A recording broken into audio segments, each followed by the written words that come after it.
This is the brief on coordinate-dependent scale factors in curvilinear systems. So, you ever wonder why solving physics problems can feel way easier in cylindrical coordinates than in spherical ones?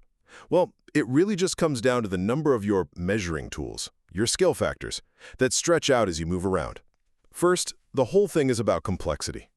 You see, every single time a coordinate system scale factor depends on your position, it adds an extra term to the equation when you take angular derivatives, like gradients or divergences.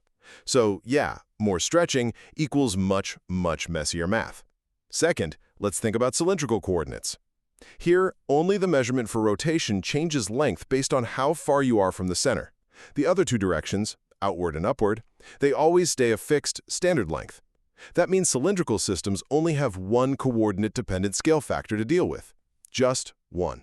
Finally, this is where spherical coordinates get tricky, because they involve two of these variable scale factors. Both the polar angle and the rotational angle have measurements that stretch depending on where you are. This means you've got two angular derivatives getting scaled by your position, which, you guessed it, doubles the complexity compared to the single factor in a cylindrical system.